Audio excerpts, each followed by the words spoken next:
మీరు కంట్రోల్ చేయాల్సిన మీ కార్యకర్తలు మీరు కంట్రోల్ చేయకుండా అది ఒకటేనండి నేను చెప్తున్నాను. మాట్లాడితే మా భద్రత గురించి మాట్లాడుతున్నారు. అరే నీ వెనకాతల నుంచి అన్ని ఒకడు రపామని కోస్తానంటే నువ్వెందుకు మాట్లాడలేకపోయావు ఆ రోజు? అదెందుకు ఆలోచన చేయట్లే? అది సొసైటీ ఇప్పుడు నీ భద్రత గురించి ఆలోచిస్తున్నావు. నీ కార్యకర్త వల్ల సమాజానికి థ్రెట్ ఉంది ఈరోజు.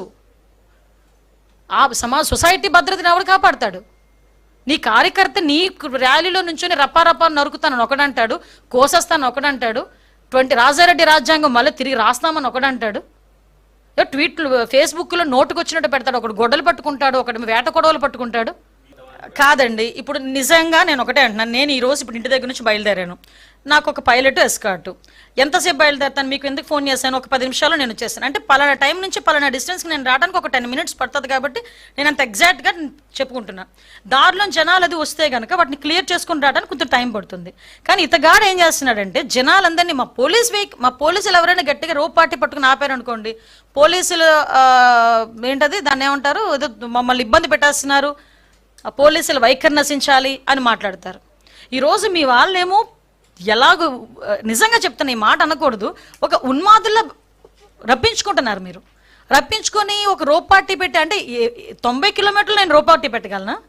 ఊర్లోకి రాగానే అతను దిగితే రోప్ పార్టీ పెట్టగలరు ఎవరైనా? ఆయన దిగిన తర్వాత నడుచుకుంటూ వెళ్తే రోప్ పార్టీ పెట్టగలరు.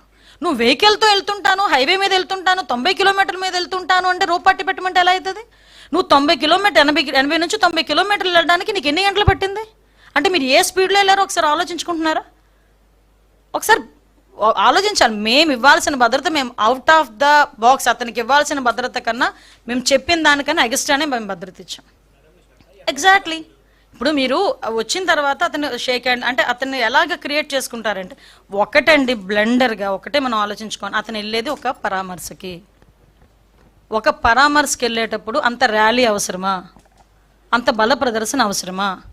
నీ కార్యకర్త చనిపోయాడు, విగ్రహం పెట్టుకున్నావు, ఎందుకు చనిపోయాడో తెలియదు, బెట్టింగ్లో చనిపోయాడో ఏ విషయంలో చనిపోయాడో విగ్రహం పెట్టావు, ఆ విగ్రహాన్ని ఆవిష్కరించడానికి వెళ్ళావు, ఆ కుటుంబాన్ని పరామర్శించడానికి వెళ్ళినప్పుడు బల ప్రదర్శన దేనికి? బల ప్రదర్శన చేస్తూ 4 గంటలు 5 గంటలు నువ్వు హైవే మీద నెమ్మదిగా నీ జనాలందరితో వెళ్తానంటే ఎంతమంది ప్రజలకు ఇబ్బంది కలుగుతుంది? అది ఎందుకు ఆలోచన చేసుకోవట్లేదు? ఈరోజు మాట్లాడితే పోలీసులు భద్రత ఇవ్వలేకపోయారు, పోలీసులు అంతకు మించి మాకు పరిధి మించి దాటి ఈరోజు భద్రత ఇచ్చాం. ఈరోజు అంతవరకు కాదండి. నీ వెహికల్ కింద మనిషి పడితే సెన్స్ తెలీదా? కాదండి, చిన్నది అడ్డు తగిలితేనే రాయి పెక్కి ఎక్కితేనే తెలుస్తుందండి. మేము వెహికల్స్లో తిరిగిన వాళ్ళమే. చిన్న రాయిగా మా టైర్ దాటి వెళ్తుంటేనే మాకు తెలుస్తుంది.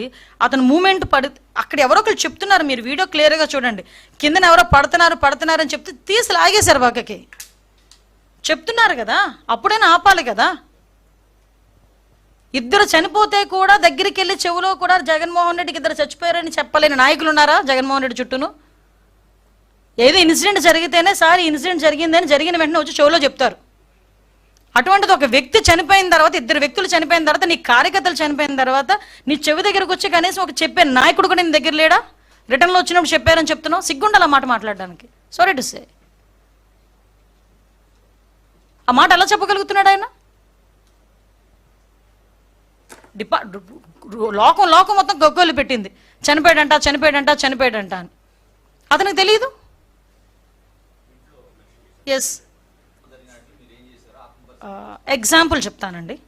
కందుకూరులో అనుకుంటా చంద్రబాబు నాయుడు గారి మీటింగ్కి ఒక ఇన్సిడెంట్ జరిగింది. 8 మంది ఎంతమందో అక్కడ ప్రాణాలు కోల్పోవటం జరిగింది. ఇమీడియట్గా మీటింగ్ ఆపేశారు.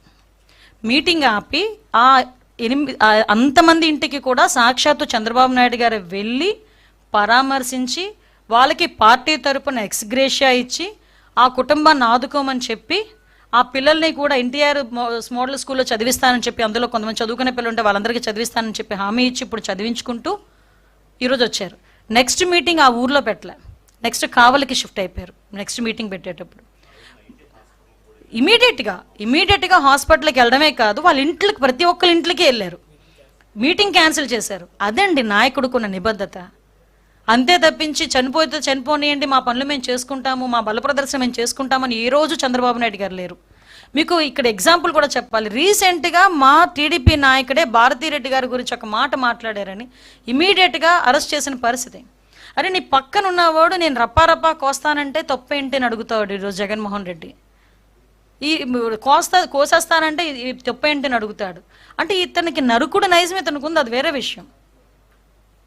కానీ సొసైటీలో మనం ఉన్నాం కదా, బాధ్యతాయుతమైన పొజిషన్లో ఉన్నాం కదా, మినిమం రెస్పాన్సిబిలిటీ ఫీల్ అవ్వాలి కదా, అది మేము అడుగుతున్నాం.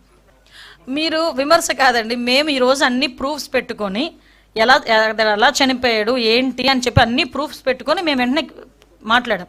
మేము ఇలా మాట్లాడిన దానికే అదేదో ఏఐతోనేదో క్రియేట్ చేశారని ఒకళ్ళు బయటకు వచ్చి అంటారు, ఒకళ్ళు మా కార్యకర్త చచ్చిపోతే మీకేంటి ప్రాబ్లం అంటారు. అంటే వాళ్ళు నోటికి వచ్చినట్టు మాట్లాడే పరిస్థితి. కానీ as per rule as per law మేము ఏం చేయాలని మేము చేస్తున్నాం. దానికి ఎవరైతే తప్పు చేశారో వాళ్ళందరూ కూడా శిక్ష అనుభవించాల్సిందే. అండ్ ఒకటి ఇప్పుడు విషయం ఏంటంటే, మనకి సాధారణంగా ఏదైనా రోడ్ యాక్సిడెంట్ జరిగింది, మీరు ఏ కేసులైనా తీసుకోండి, రోడ్ యాక్సిడెంట్ జరిగినప్పుడు ఎవరు డ్రైవ్ చేస్తున్నారా అన్నది ఒకటి, అదైనా A1. కార్ ఎవరిది, ఓకే, అతను ఆటోమేటిక్గా కేసులో ఉంటాడు. కార్లో కూర్చున్న వాళ్ళు ఎవరు, అది కూడా ఆటోమేటిక్గా కేసులో ఉంటారు. ఇది జనరల్గా వచ్చే ప్రొసీజర్ అండి, ఇది జనరల్గా వచ్చే ప్రొసీజర్. ఇప్పుడు ఆర్టీసీ బస్సులు ఇవన్నీ గవర్నమెంట్వి, ఓకే. గవర్నమెంట్ బస్సులకి సంబంధించి ఏదైనా యాక్సిడెంట్ జరిగితే దానికి ఎలా చేయాలి ఏంటనే దానికి ఒక రూల్ పొజిషన్ ఉంటుంది. ఇప్పుడు ఇలాంటి ర్యాలీల్లో జరిగేటప్పుడు ఏం చేయాలనే దానికి ఒక రూల్ పొజిషన్ ఉంటుంది. ఎస్పెషల్లీ తన సొంత వాహనాల్లో వెళ్ళేటప్పుడు నిర్లక్ష్యంగా ఏమంటే కేసులు ఇవన్నీ పక్కన పెట్టండి. నేనేమంటానంటే ఇవన్నీ పక్కన పెట్టండి, మానవత్వం ఏమైంది? నేను అడిగే స్ట్రైట్ క్వశ్చన్ అదొక్కటే, మానవత్వం ఏమైంది? నువ్వు నోరిప్పితే మానవత్వం, నీతి, నిజాయితీ, మానవత్వం 3 పదాలు ఉచ్చరిస్తావు కదా. ప్రతిపక్షంలోకి వచ్చేసరికి, అధికారులు ఉన్నప్పుడు అవన్నీ రావు. ప్రతిపక్షంలోకి వచ్చేసరికి మానవత్వం, నీతి, నిజాయితీ.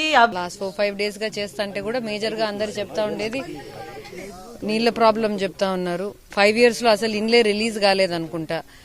మేము ఊర్లలో తిరిగినప్పుడు కూడా టీడీపీ నాయకులు ఒకరో ఇద్దరో వాళ్ళ ఇండ్లు పెద్ద పెద్దగా ఉన్నాయి, కానీ పాపం మిగతా వాళ్ళ పరిస్థితి అంతా చాలా దీనంగానే ఉంది. సో అదే వీధిలో ఉంటా ఆ లీడర్ల వీధిలో ఉండే వాళ్ళు కూడా అన్హ్యాపీగా ఉండారు. ఎందుకంటే వాళ్ళకి ఇండ్లు రాలే, వాళ్ళకి పెన్షన్లు లేవు, వాళ్ళకి రేషన్ కార్డ్స్ లేవు.